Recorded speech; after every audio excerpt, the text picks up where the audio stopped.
할렐루야. 오늘도 예수님께서 우리들에게 말씀하실 줄로 믿습니다. 예, 우리가 마음의 문만 활짝 열면 들을 수 있습니다.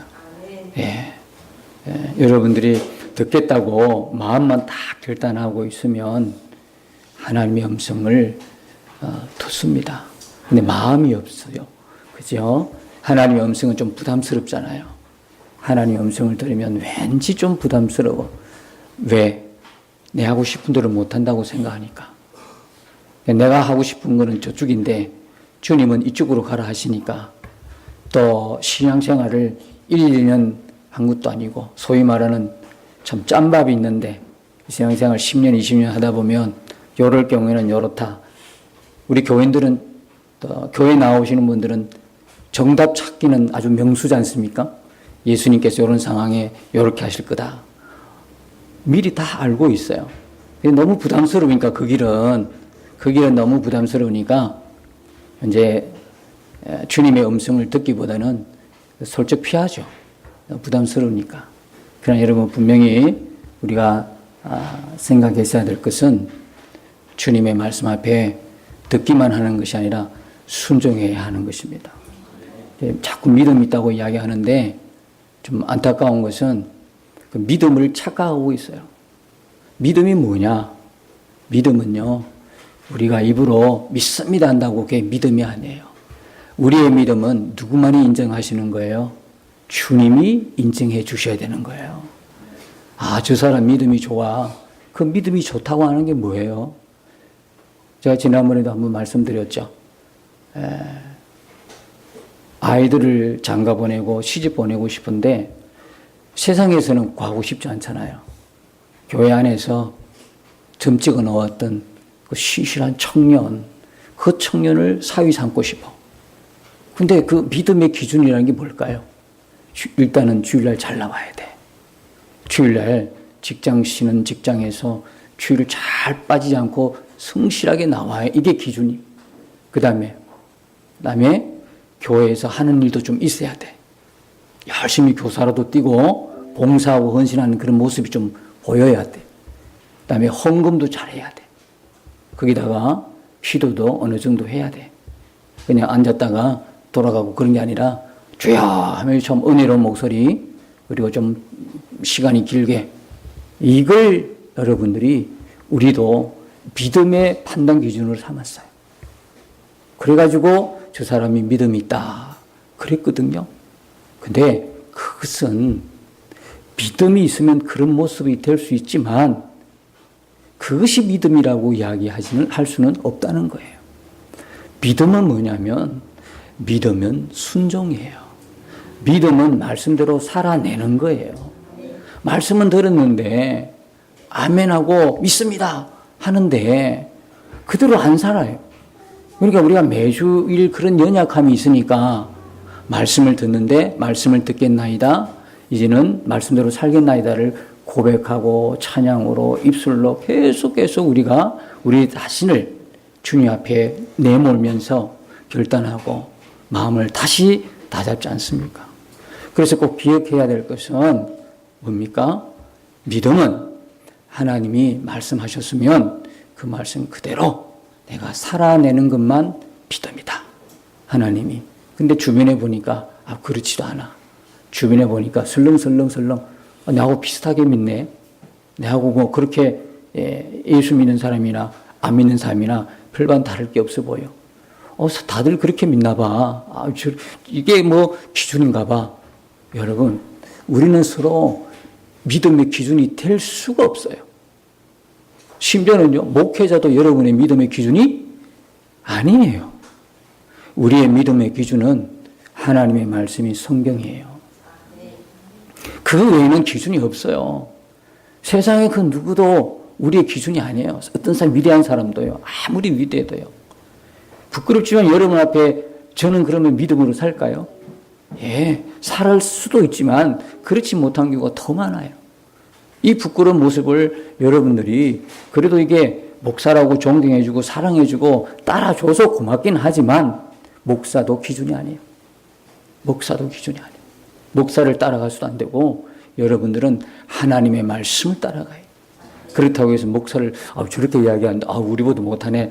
또 그렇게 또 생각해서 또 안 되는 거예요. 어떻게 하면 정말 하나님 말씀대로 살아보려고 우리가 갈망을 품는 것과 그런 마음 없이 교회를 다니는 것으로, 그 다음에 내가 예수 믿는다고 하는 믿음의 고백으로, 거기다가 세례를 받았다는 것으로, 내가 거기다가 집사니 장로니 목사가 되었다는 것으로 그것이 마치 구원받는 것인 줄 착각하고 사는 그런 사람들이 많더라는 거예요. 우리의 구원은요, 오직 말씀대로 살아낼 때만 이루어지는 거예요. 여러분, 이게 말씀으로 살아낼 때 이러니까 이상하다. 믿음으로 구원받는데 어떻게 목사님은 그렇게 자꾸 어떻게 행함이 비슷하게 그런 뜻을 비추는 것입니다. 예, 맞습니다. 여러분, 우리의 믿음이 진짜인지 가짜인지는요, 믿음은 두 가지입니다. 진짜 믿음이 있고 가짜 믿음이 있습니다. 진짜 믿음의 판단은요, 믿음의 삶입니다. 그렇게 그대로 살아내는 겁니다. 그게 야고보서 전체입니다. 여러분, 우리가 단순하게 매번 우리 교회는 그걸 너무 강조하다 보니까 조금 그게 더 이상 식상할 수도 있습니다. 우리는 종교인이 되면 아니고 신앙인이 되어야 될 줄 믿습니다. 예수님 따르고 예수님 믿는 사람이 되어야 되는 것이죠. 우리 모두가 정말로 이 세상에서 말씀을 기준 삼고 말씀을 따라, 말씀을 믿고 말씀 따라 산다는 것은 만만하지가 않습니다. 우리가 죽지 않으면 그렇게 살아갈 수 없어요.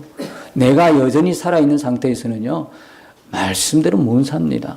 그러나 이는 분명히 아시죠? 이미 예수 믿는 우리는 나는 죽고 예수로 사는 사람들이 되었다는 사실을 여러분 아시지요? 우리는 충분히 그렇게 하나님이 이미 만들어 주셨어요.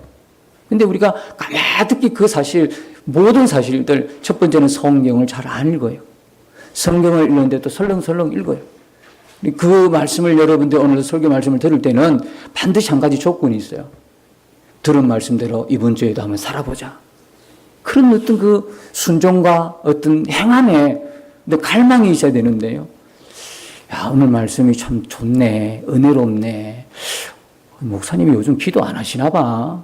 얼굴이 형편없네. 그런 거로 여러분들이 그냥 넘어가 버리면 안 돼요.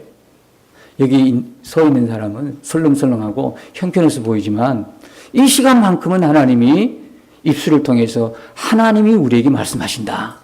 그렇게 하면 여러분 그냥 지나칠 수 없죠. 그러면 그 하나님 말씀을 여러분 마음에 딱 부딪히는 하나님의 말씀을 붙들고 이번 한 주간 치열하게 여러분들의 현장에서 나는 죽고 예수로 사는 그것이 삶으로 드러나는 그런 여러분의 삶이 바로 어떤 삶이냐면 축복된 삶이에요. 주님과 함께하는 삶이에요. 우리는 그렇게 살아낼 수가 없어요. 주님이 한순간이라도 우리와 함께하지 않으면 살아낼 수 없기에 그 주님이 지금 우리 안에 오신 거잖아요. 여기 눈 뜨는 거예요. 이게 믿음이고 이게 신앙이에요. 종교인들은요 똑같아요. 갖다 놓으면 이렇게 교회에 앉아 있잖아요. 예배하면요. 어떻게 구분하겠어요? 신앙과 종교는 어떻게 구분? 똑같은데요. 열심은 얼마나 열심인지 몰라요. 대단해요. 아주 잘 믿어요. 그런데 그 속이 없어요. 그 속의 주인이 누구예요? 예수 그리스도. 예수님이 내 삶의 주인인가? 아니면 내가 주인인가? 예수님 말씀 들어도 예수님은 나의 종인가? 아니면 내가 예수님의 종인가? 이 차이예요. 그게 종교인과 신앙의 차이예요. 우리는 이미 예수 그리스도가 나의 주인으로 고백한 줄로 믿습니다. 그러면 그분이 주인된 삶을 살아가는 게 당연한 거 아니겠어요? 그러나 우리가 살아가다 보면 참으로 그렇게 살고 싶지만 그렇게 살지 못하고 우리 연약함 때문에 또는 여러 가지 상황 때문에 넘어지고 또 순간순간 참 애통하는 일들이 많죠. 그래서 주님의 은혜가 늘 항상 있는 것입니다. 그냥 너 믿었지? 끝! 그렇지 않아야지고 주님이 우리 안에 오셔서 이제 우리가 앞으로 얼굴과 얼굴로 주님 만나듯이 생생하게 완성된 그 하나님 나라 들어갈 때까지 계속해서 우리와 뭐 해주시겠다고 약속하셨어요? 동행해 주시겠다고 약속하신 거예요. 우리가 뭐 하기 때문에? 우리가 그렇게 살고 싶어도 살아갈 수 없기 때문에 우리를 십자가에서 예수님 돌아가실 때 우리도 죽여주셨고 그것은 이미 세례받을 때 다 확정된 겁니다. 신앙생활 오래 하면 그게 믿어지는 게 아닙니다. 10년, 20년 하면 겨우 이제 됐다. 십자가 못 박자. 같이 죽자. 이게 된 것이 아니라 우리가 뭐 할 때, 세례를 받을 때 이미 이루어진 사실입니다. 그래서 로마서 6장에 11절에 보면 여기 있지어다 그랬잖아요. 나는 내 모습 보면 죽지 않았어. 나는 여전히 살아있는 것 같아. 내 자아가 여전히 꿈틀거리고 그냥 예수님의 말씀은 그냥 말씀대로 살겠다고 이야기하고 돌아오시면 내 마음대로 해. 내 의지가 팔팔 살아있어. 그럼에도 불구하고 우리는 나에게 나타나는 육신에서 나타나는 이 행위를 보지 않고 이 모습 보지 않고 우리는 뭘 봐야 됩니까? 말씀을 믿어야 되는 것입니다. 여러분이 진짜 예수님이 여러분의 주인과 왕으로 영접하셨다 그러면 예수님은 이미 여러분들 십자가에 예수님 돌아갈 때 우리도 끌어안고 죽으셨어요. 그러면 예수님의 십자가는 누구의 십자가입니까? 나도 죽은 십자가예요. 믿으시기를 축복합니다. 이거는요, 이론적으로 내가 이해해서 믿는 게 아니에요. 우리의 선택은 믿을 것이냐 안 믿을 것이냐 둘 중에 하나이지 이해를 시켜주세요 하나님. 그게 아니란 말입니다. 많은 성도들이 여기에 넘어지는 거예요. 내가 이해가 되면 믿고 이해가 안 되면 안 믿어요. 주권이 누구에게 있어요 도대체? 우리는요 한 가지밖에 선택이 없어요. 믿을 것이냐 안 믿을 것이냐. 하나님 말씀의 진리를 갖다가 이해가 되냐 안 되냐 이건 아니에요. 하나님의 말씀은요 진리예요. 우리가 아무리 아니라고 우리 전체 지구 인구가 다 들고 피켓 들고 시위해도요 까딱하잖아요. 하나님 우리에게 주신 진리는 성경의 진리는 변함이 없어요. 그래서 우리가요 믿을 것이냐 안 믿을 것이냐면 우리의 선택 기준이지 이해되면 아멘, 이해가 안 되면 노멘이 아니란 말이에요. 그래서 우리는 오늘도 말씀에 아멘한 대로 하나님 나의 연약함에도 그런 갈망으로 주님 앞에 나왔사오니 내 안에 계신 주님 더욱 분명한 눈을 열어주시고 주 예수를 매 순간 바라보고 동행하게 해 주옵소서. 끊임없는 우리의 갈망이 되어야 될 줄로 믿습니다. 여러분 우리는 주님과 동행한다 그러지만 주님을 바라보고 동행한 분 계세요? 주님을 눈으로 보고 동행한 분 계세요? 안 계시죠. 우리가 주님과 동행한다고 하지만 사실은 우리 눈으로는 볼 수 없잖아요. 이 말씀은 우리가 주님과 동행하되 우리 눈으로 볼 수 없잖아. 볼 수 없는데 동행한다고 그러잖아. 그죠? 눈으로 보고 동행하는 누가 있어요? 이건 다시 말하면 우리와 주님과의 관계를 말씀하고 있는 거예요. 우리와 주님과의 관계는 뭐냐면 보고 믿고 보고 사랑하는 관계가 아니라는 거예요. 우리와 주님의 관계는 보지 못해도 믿고 보지 못한 채 사랑하는 거예요. 그래서 베드로전서 1장 8절에 보니까 너희가 예수를 보지 못하고도 사랑하는도다 그랬어요. 이제도 보지 못하나 믿고 말할 수 없는 영광스러운 즐거움으로 기뻐한다 말하고 있어요. 참 신기하지 않습니까? 이게 믿음의 신비예요. 누가 하셨어요? 우리가 믿으려고 노력했나요? 아니요. 인간은 태초부터 원초적으로 믿으려고 노력해서 믿어지는 존재가 아니에요. 우리 안에 누가 계신다는 증거죠? 주님이 계신다는 증거예요. 그러니까 믿으려고 노력하는 것이 아니라 믿어지는 거예요. 눈으로 보지 않아도 믿어지는 거예요.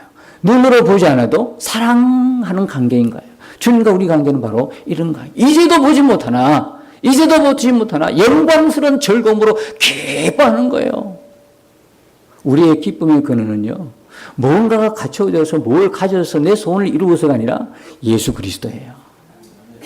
내가 누구 때문에 나 참 슬퍼요. 나 누구 때문에 참 일이 안 돼요. 나 누구 때문에 불행한 것 같아요. 아니요.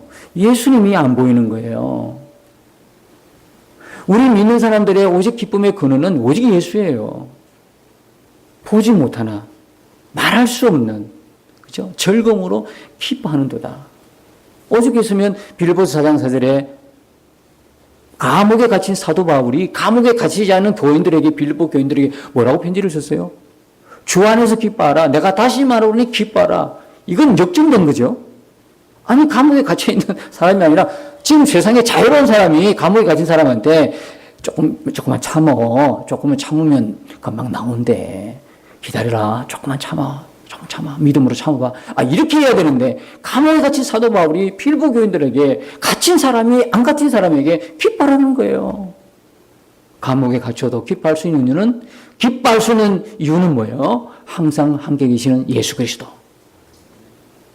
우리가 그게 눈을 뜨느냐 안 뜨느냐가 이게 아주 이 땅에서 하나님의 나라를 누리며 천국을 누리며 영생을 누리는 비결인 거예요. 근데 여기에 눈을 못 뜬 거예요. 무조건 열심히 하면 되는 줄 알고 있어요. 그냥 교회만 부지런히 잘 놓으면 되는 줄 알고 있어요. 그저 그냥 교회에서 시키는 대로 잘만 순종하면 되는 줄 알고 있어요. 진짜 우리가 해야 될 거는요, 예수님을 바라보고 동행하는 거예요. 예수님과 나의 관계가 얼마나 친밀하냐. 여러분, 우리끼리 이야기해보면 서로 인간관계가 좋지 않아서 막 흠을 잡을 때가 참 많아요. 서로는, 그죠? 우리는 참 그런 모습들이 없어야 되는데 안타깝게도 그런 모습이 있죠. 그러나 사람과의 관계가 헝클어지고 약간의 어떤 잡음이 있을지라도요, 진짜 우리가 힘쓰고, 그럼에도 불구하고 힘쓰고 있어야 할 것은 주님과의 친밀함이에요. 주님과 친밀해지면요, 사람과의 관계도 이제 풀려지겠죠. 그렇다고 해서 우리가 사람의 그 관계 속에서 그런 내가 느끼는 그 불평이나 불만을 가지고 그 사람 다 평가할 수는 없어요. 진짜 그 사람이 사람과의 관계는 조금 부족할지라도 하나님을 갈망하고 하나님 관계는 친밀해지기를 애쓴다면 그 사람은요, 진짜 주님이 사랑하는 사람이거든요. 우리가 함부로 이야기해서는 안 되는 것이죠. 자, 그래서요, 우리는 이런 아예 하나님이 우리를 그렇게 해 주셨어요. 아예 하나님과 우리가 함께 살도록 만들어 주셨어요. 여러분의 고난주간을 지나면서 주님의 십자가와 부활을 통해서 이제 예수님이 성령을 통해 우리 안에 오신다는 모든 진리를 여러분이 믿고 알고 계시잖아요. 그럼 이 알고 있는 이 진리가 분명하게 실제가 되어야 되는 거잖아요. 그렇다면 주님은 분명히 지금 어디 계십니까? 하나님 보좌 우편에 앉아 계시기도 하지만 지금 우리 믿는 우리 안에 지금 계시는 거예요. 그러니까 주님 우리 안에 계시니까 늘 뭐 하셔요, 그분은? 말씀하시는 거예요. 오늘 우리가 마가복음 20장을 봤는데 지난주에 이었어요. 지난주에는 11절에서 봤죠. 11절에서 18절 봤습니다. 막달라 마리아, 그죠? 근데 주님이, 부활하신 주님의 특징이 뭔지 아십니까? 말씀이 많으셔요. 그렇게 하고 싶은 말씀이 많으신가 봐요. 우리들 중에 성경이 좀 괜찮은 성경은 주님의 음성은 또 빨간 줄로 표시해 놓았죠. 그 말씀이 다 누구의 말씀이라는 거예요? 주님의 말씀이죠. 20장 안에도 빨간 게 보통입니까? 이렇게 말씀을 하고 싶어 하세요. 여러분, 주님은 지금도 우리에게 말씀하시는 주님이세요. 근데 이걸 귀로 들으려고 그래요. 하나님의 역사를 체험하는 방법은 두 가지예요. 하나님께서 행하신 일을 통해서 하나님을 체험하는 게 있어요. 또 하나는요, 말씀을 읽고 묵상하고 기도하면서 하나님의 역사를 체험하는 거예요. 하나님의 역사를 그렇게 체험하는 거예요. 하나님의 음성을 듣는다고 하니까요, 귀로 듣는 줄 알고 있어요. 아니에요. 하나님의 음성을 듣는 거는요, 그분이 내 마음에 오셨고 내가 말씀을 읽을 때 뭐가 생각이 나는 겁니까?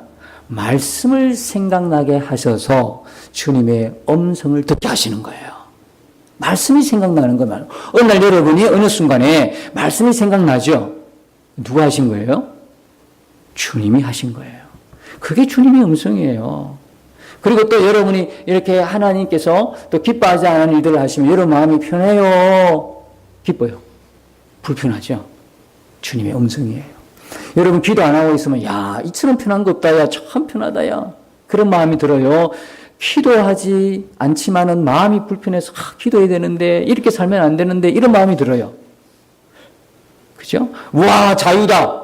이야, 진짜 기도 안 하고 사니까 이렇게 편안하네. 이런 사람 한 사람도 없어요. 기도해야 되는데, 기도해야 되는데, 기도해야 되는데. 목사님이 이번 주 설교에 그렇게 말씀 많으셔도 자꾸 찔려. 기도해야 되는데, 말씀 봐야 되는데, 전도해야 되는데, 다 누가 주시는 말씀이에요? 주님이 주시는 거예요. 주님이. 오직 성령이 너에게 임하면, 사도행전 1장 8절에 보니까 뭐가 되라? 정인이 되라 그랬잖아요. 정인이 되라고 계속 안에서 말씀하시는데 나는 계속 이렇게 집에 막 팍 갇혀 있어요. 그러니까 그게 부담스러운 거야, 이게. 전도는 해야 되는데, 그러면서. 자, 주님의 음성이에요. 주님은요, 얼마나 섬세하게 말씀하는지 몰라요. 지금 우리 어떤 마가복음 20장 안에서도 얼마든지 말씀하시는지 몰라요. 계속 말씀하시죠. 근데 지난주 우리 보니까 최초로 부활하신 음성을 첫 번째 들었던 여인이 누구예요? 막달라 마리아예요. 기가 막히죠. 이 막달라 마리아는 사관왕이야. 첫 번째 기록을 싹 다 가르치는 거예요.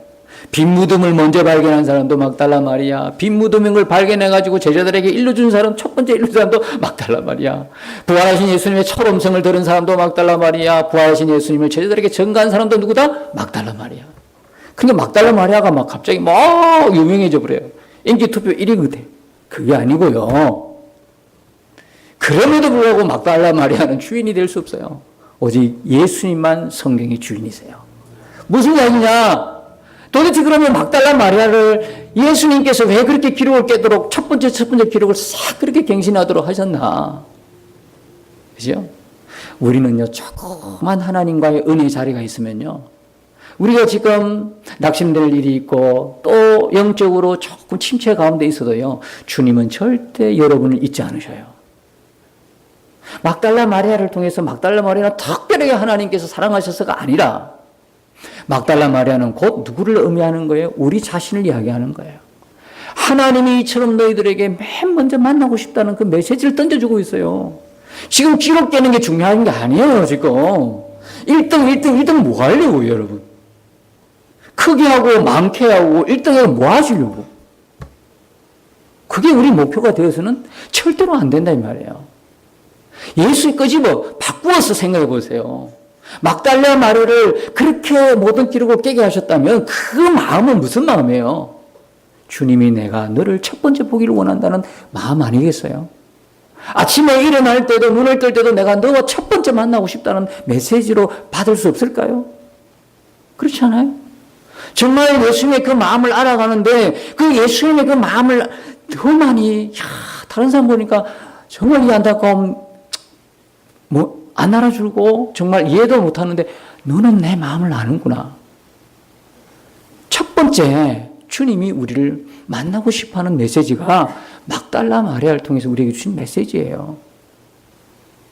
그러니까 계속 20장 안에서 계속 말씀하시는 거예요. 자, 지난주에는 막달라 마리아 만나주셨어요.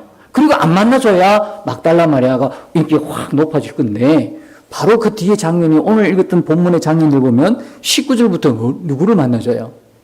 제자들을 만나요. 제자들을 만나고 이제 8일 뒤에 누굴 만나요? 유명한 도마를 만나주셔요. 그러니까 그런 거 아니죠? 그러니까 이게 막달라 마리아가 높아지서는 안 되는 거예요. 주님이 뭘 원하는 거예요? 주님이 여러분을 제일 먼저 만나기를 원해요. 아침에 눈 뜨자마자 주님하고 이름 부르시기를 원하시는 거예요. 여러분 아침에 눈 뜨면 뭐가 생각이 나요?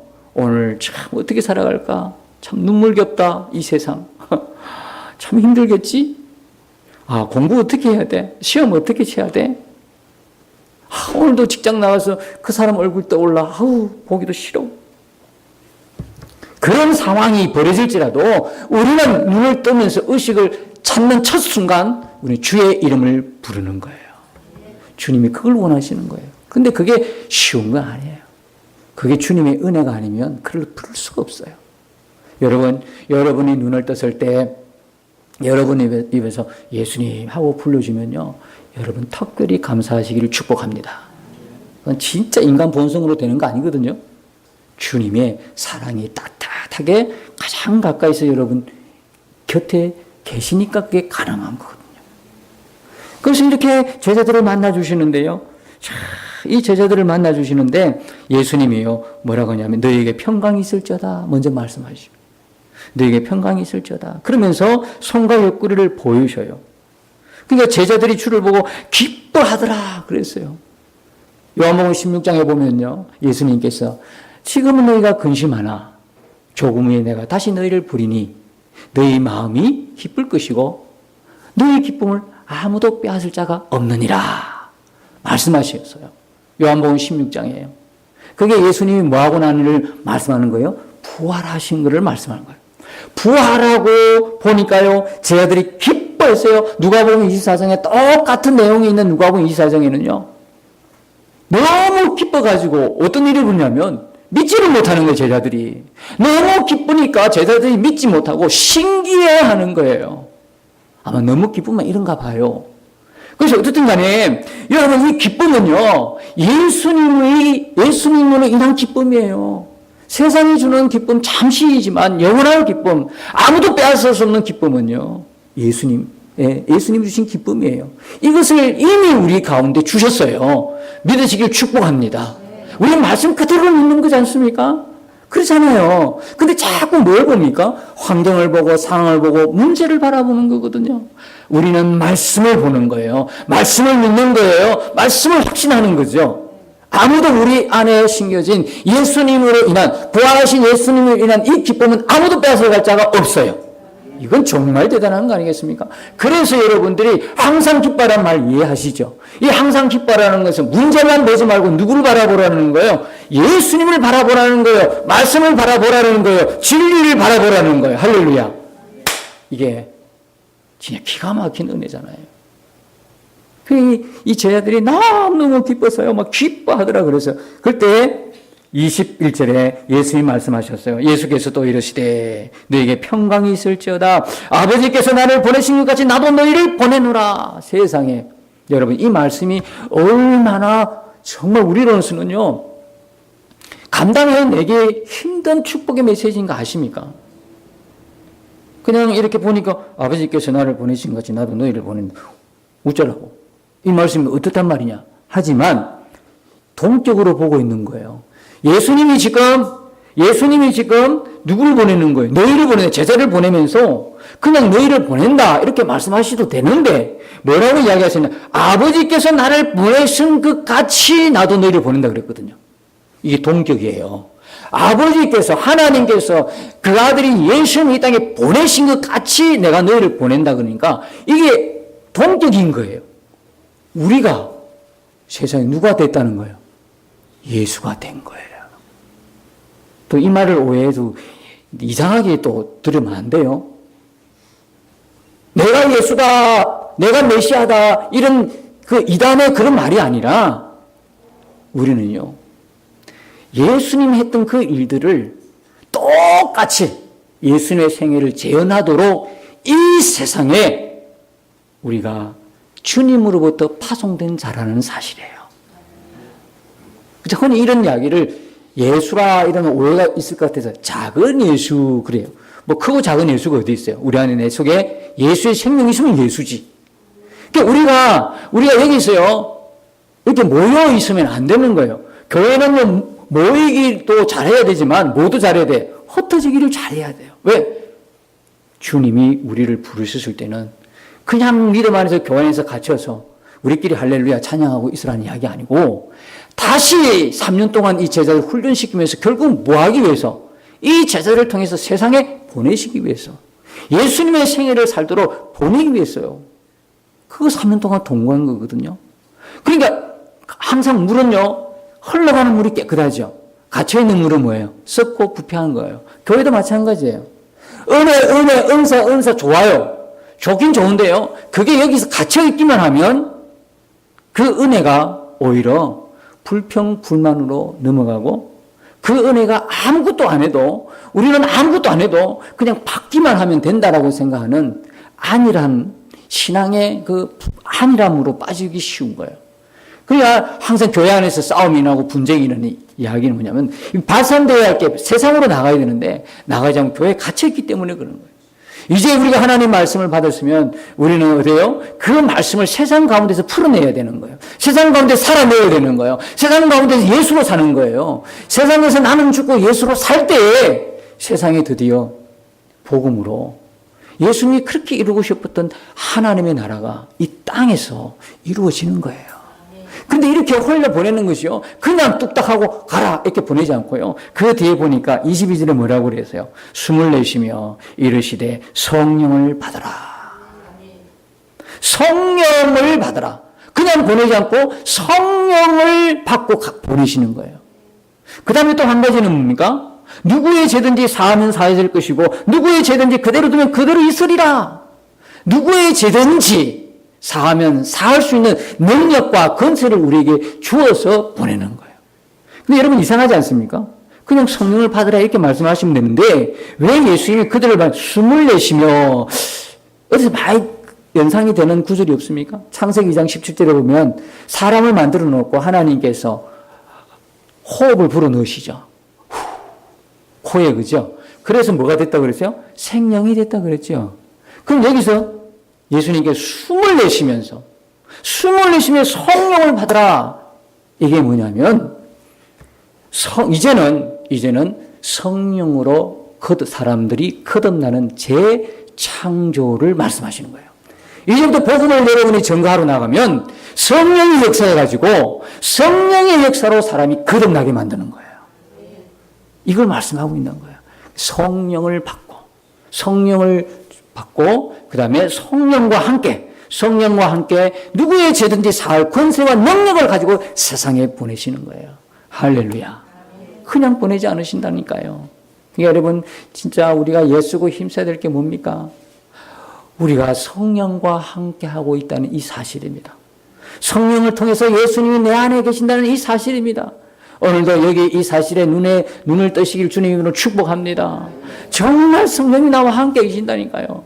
그분을 얼마만큼 오시고 얼마만큼 바라보느냐. 이게 우리의 생명을 좌우합니다.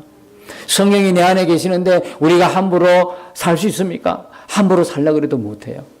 근데 의식이 안 되니까 내 하고 싶은 대로 사는 거예요. 주의 음성은 분명한데 주의 음성 듣기가 너무 부담스러운 거예요. 왜 그렇습니까? 성령은 분명하게 말씀하실 걸 알고 있거든요. 근데 그거에 순종할 마음이 없어요. 함께 동행할 마음이 없어요. 그러면요, 계속해서 성령은 침묵하세요. 마치 안 계신 것처럼 우리가 그렇게 느낄 수가 있어요. 주님은 우리를 세상에 두셨을 때 정말 목적이 그냥 천국이라 그러면 바로 믿자마자 데리고 가셨겠죠. 그러나 이 세상에 여전히 남아서 우리가 해야 할 일들, 예수님의 생애를 재현하는 그 일들을 이루기 위해서 우리가 하라고 하는 것이 아니라 우리가 그래서 가장 연약한, 가장 우리 힘들게 하고 부담스러운 말이 뭡니까? 여러분 우리도 할 수 있으면 이 말이에요. 우리도 할 수 있습니다. 어떤 일을 합시다, 해냅시다 이런 이야기죠. 아닙니다 여러분. 우리는 예수님과 함께 하지 않은 모든 일들은 헛되고 헛된 일입니다. 우리 보고 그냥 나가라 하지 않았습니다. 그냥 가서 전도하라고 하지 않았습니다. 우리에게 뭘 주십니까? 성령을 주신 거예요. 성령과 함께 할 때 우리가 복음을 전가하고 그 복음을 전가함을 통해서 성령의 역사에 있어서 거듭나게 하시는 겁니다. 그래서 복음 전도자의 우리 책임이 얼마나 큰지 아십니까? 우리가 뭔데, 우리가 누군데 감히 복음 전파를 통해서 복음을 전하는 입술을 통해서 그 사람의 죄를 사하게 하고 그 사람의 죄를 그대로 두게 하십니다. 복음 전도자가요 대단한 사람들입니다. 여러분 이것이 뭐로 나타납니까? 우리가 전도하다 보면 삶의 현장에 그대로 나타나지 않습니까? 우리의 의도한 입술로 복음을 전했는데 어떤 사람은 믿고 어떤 사람은 호응이 좋고 어떤 사람은 구원받는 사람이 있고 어떤 사람은 말 떨어지기 무섭게 뭡니까? 배척하는 사람이 있고 우리를 갖다 몰려하는 사람이 있고 아예 안 믿는 사람이 있지 않습니까? 바로 그것을 통해서 알 수 있지 않습니까? 여러분 이제 우리는 부활하신 그 예수가 확실히 믿어진다면 그 부활하신 예수가 성령을 통해 내 안에 분명히 계시다면 이제 이 모이는 것도 중요하지만 이제는 나를 세상으로 보내시는 파송하시는 그래서 하나님의 영광스러운 씨들 이사야 53장에 그 씨가 전파되도록 하나님께서 예수님이 십자가에 못 박은 것처럼 예수님이 고난을 감당하신 것처럼 하나님의 거룩한 씨들이 이 세상에 퍼져나가도록 이제는 우리가 이 세상에서 자기를 부인하고 우리의 십자가를 지고 주님을 따를 것을 명령하고 계시는 거예요. 우리가 나를 부인하고 십자가를 지고 주님을 따르는 결과가 무엇입니까? 하나님의 거룩한 씨, 생명의 씨, 하나님 나라의 씨가 이제 땅끝까지 전파되고 증거되고 확대되기를 원하신다는 거예요. 예수님 시대 11명으로 시작했던 게 이제는 120명에서 500명에서 수천 명에서 수만 명, 수백만 명, 수천만 명 이제는 수만 명이 되었듯이 우리가 주님이 다시 오신다는 그 약속에 그 약속 말씀을 분명히 우리가 알고 있다면 이제 우리가 이 땅에서 해야 할 일들은 뭐냐?